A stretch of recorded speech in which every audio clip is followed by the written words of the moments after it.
गावात भाऊंची एक कल्पना आहे, ती अतिशय चांगली गोष्ट आहे.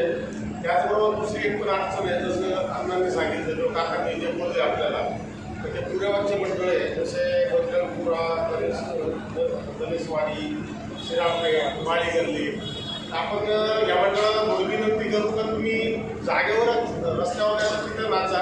त्यानंतर आपण जर नॉन स्टॉप मार्केटला नंबर लावला, आपण प्रत्येकाला नंबर देऊ. समजा आपण 25 मंडळं निघणार आहे निवडणुकीला, आपण एक ड्रॉ काढू, तुमच्या समोर तुमचे अध्यक्ष ड्रॉ काढू. तुम्ही आपण साधारण असं धरू तर 4 वाजता निवडणुकीला सुरुवात झाली पाहिजे, तर आपण 2 वाजेपासून मंडळ लावायला सुरुवात करून देऊ. बरोबर आहे. त्याच्यात एक अडचण काय आहे, त्याचं इकडचे जे मंडळ जातील नंबर लावायला, तर बोदवड किंवा भुसावळ करून येणारे जे मंडळ आहेत त्या बाजूची एक पट्टी पकडून तात्काळ गेले पाहिजे, कारण एक पूर्ण चालू ठेवायचे आपल्याला. हा एक नॅशनल मार्ग असल्यामुळं आपल्याला बंद करता येणार नाही. त्या दिवशी एक आंदोलन झालं, बऱ्याच लोकांनी पब्लिक नाराजी व्यक्त केली की वैद्यकीय शाळेतले पोर आमचे बसमध्ये घोडून राहिले. मला वाटतं लोकांना पण त्रास झाला नाही पाहिजे, ही काळजी घेतली पाहिजे. तर आता तुम्हाला भाऊ सूचना करतील, आणि ही जर एकदा परंपरा जर चालू झाली तर खूप चांगली गोष्ट राहील.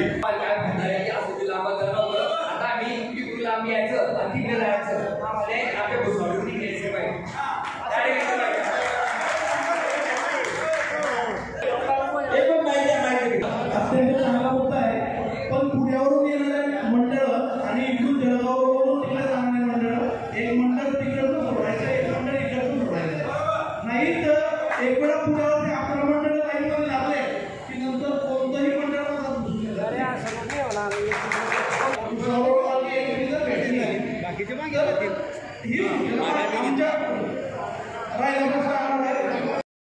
मित्रमंडळ. परंतु आपले पुण्यावरून येणारे जे मंडळ आहे आणि आपण जे आता सांगितलं की आपण मार्केट कमिटीपासून लाईन लावणार आहे आणि त्यांना लकी ड्रॉ देणार, म्हणजे नंबरिंग देणार आहे. परंतु माझं म्हणण्याचं असं एक आहे की जर आपण नंबर दिले प्रत्येकाला आणि 1 2 3 4 5 10पर्यंत नंबर गेला आणि ज्याला 4 नंबर दिलेला आहे तो जर 8 वाजता तिथे आला उदाहरणार्थ किंवा 5 वाजता आला, तर बाकीच्या नंबरांनी काय करायचं, म्हणजे त्याचा नंबर आहे तो काय म्हणेल की माझा नंबर आहे मला लावू द्या बाबा, पण बाकीचे नंबर म्हणतील की 2 वाजेपासून मी ते नंबर लावलेला आहे. बरोबर आहे की आला विषय लक्षात आला. जिल्ह्यातले तर याला वेळ लागणारच आहे. आपण जे 2 वाजता म्हणतोय ना त्यात चेंजिंग होणारच आहे, 100% चेंजिंग होईल. आता यांनी सांगितलं कुपन सिस्टीम जर ठेवली तर समजून घ्या, आता आमचा बँड 3 वाजेला इथं आला आणि 2 वाजेपासून जर कधी तिथं लागलेलं आहे. आम्ही रिक्वेस्ट केली बँडवाल्याला, पण मग आता त्यांचं काही नाही जमत, तिथं काय करणार अशा वेळेस.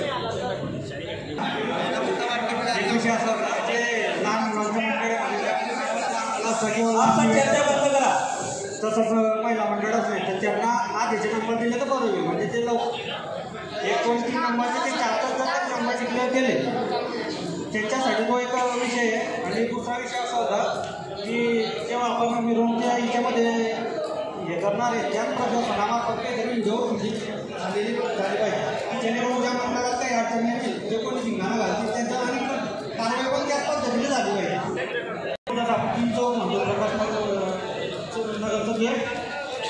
पोलीस स्टेशनचा चौक आणि आपण शिवाजी महाराज तिथं जर का तिथं आपण तिथं प्रत्येक मंडळाला येता आले किंवा या मंडळाला आपण मिळतं इथं थांबेल, त्यानंतर त्या ऑटोमॅटिक टाईम आउट झाला की बाहेर निघेल, म्हणजे मीटर काउंटिंग झाली पाहिजे टायमिंगची, म्हणजे त्याला सांगायचं काम पडणार नाही, ऑटोमॅटिक मंडळ पुढे जाईल. आणि आपल्याला त्यात एक सोपा विषय आता असा आहे की आपण ड्रॉ काढल्यानंतर नंबर दिले गेले, एक सूचना पप्पूची आली, आईवडील बँडात आला नाही, काही अडचण आली. आता मी तुम्हाला सांगतो आपण डॉक्टरांकडे जातो, डॉक्टरांकडे आपण अपॉइंटमेंट घेतो, आपल्याला 4 नंबर 5 नंबर 6 नंबर दिला असतो आणि आपण तिथे जातो. तिथे गेल्यानंतर असं होतं की लगेच आपला पुढचा नंबर आलेला नसतो, आपण अगोदर आपल्या वेळेवर पोहोचून जातो. मग तिथे सिस्टीम काय असते, तुम्ही वेळेवर आले, तुमचा नंबर त्या वेळेचा ज्या माणसाला दिला गेला तो जर नाही आला तर तुमचा नंबर लागून जातो. हा एक पहिला विषय. तिच्यानंतर दुसरा विषय, बऱ्याच वेळेस असं होतं की नंबर तर आलेला आहे परंतु तो व्यक्ती आलेला नसतो, तो उशिरा येतो. मग तो उशिरा आला म्हणजे तो लगेच असं म्हणत की मला लगेच जायचं आहे, त्याला 3 4 नंबर वेट करावे लागतात. वेट केल्यानंतर मग तो आपण इथे फॉलो करू शकतो. म्हणजे आपण आपल्या सगळ्यांना नंबर दिले. नंबर दिल्यानंतर जो त्या वेळेवर नसेल तो मागे जाईल आणि त्याला परत येण्यासाठी 4 नंबर वेट करावा लागेल. ते आता पुढे रुटीनमध्ये हा पहिला विषय. 4 नंबर त्याला वेट करावाच लागेल, हा पहिला विषय. दुसरा विषय महिलांचे जे मंडळ आहेत अशा मंडळांचा ड्रॉस होता त्यांना सुरुवातीला आपण पुढे काढू शकतो, हा दुसरा विषय. तिसरा विषय तुम्हाला असं वाटतंय की आता आम्हाला तिकडे जायचं नाहीये तर काही जाऊ नका, पण तुम्हाला मध्ये घ्यावं लागतंय. मग ज्यावेळेस तुमचा नंबर आहे त्या नंबरवर नाही मध्ये जा, नको जा तुम्ही आयट्याकडे तिकडे जळगाव रोडकडे, तेही आपल्याला करता येऊ शकतं. राहिला विषय टाइम आउटचा. तर 3 ठिकाणी टाइम आउट लावला गेला पाहिजे. एक भारतरत्न डॉक्टर बाबासाहेब आंबेडकरांच्या पुतळ्याजवळ, कारण तिथे सगळेजण नाचतील दुखतील यात काही शंका नाही आहे. तिथे टाइम आउट लावला गेला पाहिजे, तिथे स्क्रीन लावली गेली पाहिजे आणि तो टाईम संपला की त्या मंडळाला सांगायचं काम पडणार नाही, त्याने तिथून लगेच बाहेर पडलं पाहिजे. एक टाइम आउट लावला गेला पाहिजे राजमाता जिजाऊ चौकात छत्रपती शिवाजी महाराजांच्या पुतळ्याच्या समोर, तिथे एक टाइम आउट राहील आणि एक टाइम आउट राहील गांधी चौकात. 3 ठिकाणी तुम्हाला टाइम आउट लावला गेला पाहिजे. कोणत्या मंडळाला वर अन्याय होणार नाही त्या टाइमात त्याला कोणी तिथून काढणार नाही आणि तो नाचो नको नाचो, तो त्याची खेळो नको खेळो, त्याला तोपर्यंत कोणी नीट बनणार नाही. परंतु त्याचा जर का समजा झालेल्या टायमात त्याचा हातच तिथे झाला नाही तरी त्याला दिलेल्या टायमात तिथून बाहेर पडावं लागेल. बऱ्याच वेळेस काय होतं, मंडळाचा संघर्ष सुरू होतो, तो अर्धा तास त्या संघर्षात चालला जातो. लक्ष देते का तुमच्या? अर्धा तास त्या संघर्षात जातो आणि नंतर काय होतं, वाचून दिलं की ना तुम्ही बाहेर कशा काय काढताय, तसं चालणार नाही. मंडळ आलं त्याला टाइम आउट दिला, तो काही कोणाच्या हातात राहणार नाही, स्क्रीनवर दिसत राहील. Screen down down down down झालं, आपला नंबर सगळा आपल्या मंडळाला पुढे जावंच लागणार.